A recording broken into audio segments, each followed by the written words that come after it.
کیا تم ہماری شریعت اور کتاب کے ایک حصے کو مانتے اور ایک کو نہیں مانتے؟ ایک حکم سر آنکھوں پر، ایک حکم پاؤں تلے رون دیتے ہو؟ فما جزاء من يفعل ذلك منکم، تو کوئی سزا نہیں ہے ان کی جو یہ حرکت کریں گے تم میں سے، الا خزي فی الحیات الدنیا، سوائے اس کے کہ دنیا کی زندگی میں ذلیل و خوار کر دیے جاؤ، ویوم القیامت یردون الی اشد العذاب، اور قیامت کے دن شدید ترین عذاب میں جھونک دیے جاؤ، وما اللہ بغافل عما تعملون، جو کچھ تم کر رہے ہو اس کی حقیقت سے اللہ ناواقف نہیں ہے، بے خبر نہیں ہے۔ تم آئے ہو حج کرنے، داڑھی لمبی ہے تمہاری، اللہ کو معلوم ہے حرام کی کمائی سے حج کرنے آئے ہو، حرام کی کمائی سے عمرہ کرنے آئے ہو۔ تم نے مسجد تو بڑی شاندار بنوا دی، تمہارا کاروبار تو حرام کا ہے، سٹے اور جوئے کے اوپر کاروبار کر رہے ہو، بینک سے سودی قرضہ لے کر کاروبار کر رہے ہو، تو مسجد بنانے کا کیا تمہیں ثواب ملے گا؟ اللہ تعالیٰ کو تو نفقات جو ہیں، صدقات و نفقات صرف وہ قبول ہیں جو پاک اور حلال کمائی سے ہو، حرام کی کمائی سے تم نے کچھ بھی لٹا دیا ہو، اللہ کو ایک ڈھیلے کی اس کی قوت نہیں۔ اب اس میں دو سزائیں بیان کی ہیں، فما جزاء من يفعل ذلك منكم الا خزي في الحیات الدنیا، تم میں سے جو کوئی بھی یہ حرکت کرے گا کہ دین کے ایک حصے پر عمل ایک پر نہیں، اس کی سزا اس کے سوا کچھ نہیں ہے کہ دنیا کی زندگی میں ذلیل و خوار کر دیے جائیں۔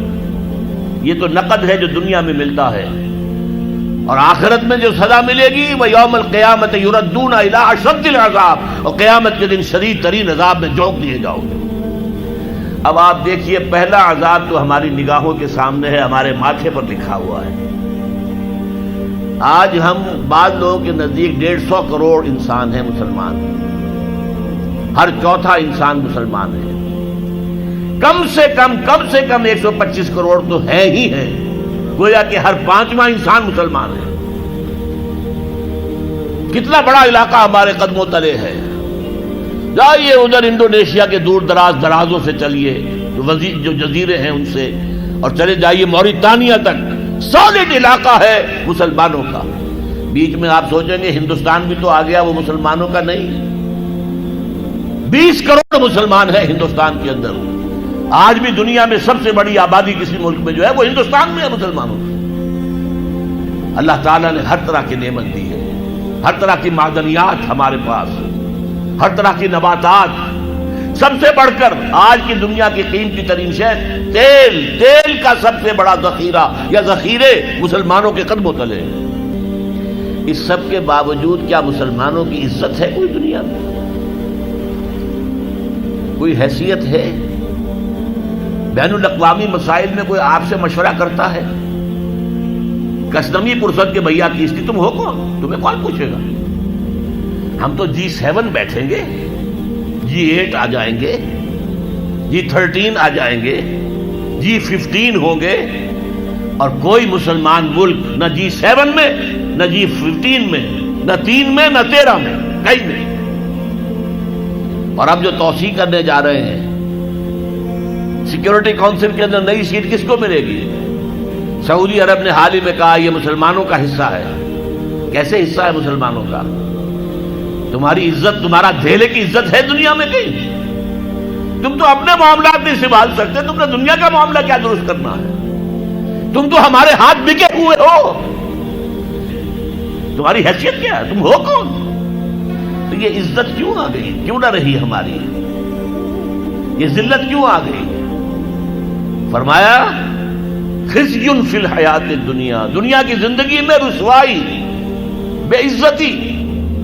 ایک تو سزا یہ ہے جو آج ہم پر ہے۔ آج دیکھیے دنیا میں جہاں خون بہتا ہے مسلمان کا، 50 سال سے زیادہ ہو گئے ہیں کہ فلسطین میں مسلمانوں کا خون بہ رہا ہے۔ کتنے سال ہو چکے، 30 سال کے قریب ہونے کو آئے کہ کشمیر میں خون بہ رہا ہے۔ روزانہ آپ کے اخبار میں لکھا ہوتا ہے آج 8 اور شہید ہو گئے، آج 15 اور شہید ہو گئے، آج 10 اور شہید ہو گئے۔ یہ ٹی وی پر بھی آپ دیکھتے، مناظر بھی دیکھتے۔ اب پھر خون اگر گرا ہے بوسنیا میں تو مسلمان کا، کوسوو میں تو مسلمان کا، چچنیا میں تو مسلمان کا، صومالیہ میں گرا تو مسلمان کا، فلپائنز میں گر رہا ہے تو مسلمانوں کا، اب تھائی لینڈ میں بھی شروع ہو گیا تو مسلمانوں کا۔ جہاں دیکھو، وہ جو کبھی کہا تھا کسی نے، ہو گیا مانند آب ارزاں مسلمان کا لہو، پانی کی طرح یہ سستا ہو گیا مسلمان کا لہو۔ ساری دنیا میں مسلمانوں کا خون بہ رہا ہے، اور کم ہمتی کا عالم یہ ہے، بزدلی کا عالم یہ ہے کہ ہم یہ کہہ کر کھڑے ہو کر کہہ نہیں سکتے کہ انف از انف، تم نے جو کچھ ہمارے ساتھ کیا ہے اب ہمارے میدان میں ہم مقابلہ کریں گے۔ اس طرح بکریوں کی طرح، بھیڑوں کی طرح مارے نہیں کھائیں گے۔ ہے کسی ملک میں یہ طاقت ہے یہ کہہ دے؟ ہاں بیچارے کچھ جانے، وہ اپنی جان دے کر اپنا سوسائڈ بمبنگ سے اپنے آپ کو اڑا کے 8-10 کو اور اڑا لیتے، بس اور کیا۔ لیکن وہاں تو بمبارڈمنٹس ہوتی تھی۔ اسرائیل میں جو کچھ ہوا ہے، فلسطین میں بلڈوزر آ رہے ہیں، محلے کے محلے سب گھر جو ہیں وہ مسمار۔ ایک امریکہ کی عورت آئی ہوئی تھی صحافیہ، وہ کہیں بیٹھ گئی بلڈوزر کے سامنے کہ نہیں گرانے دوں گی میں یہ مکان، اس کو بھی کچل کے رکھ دیا۔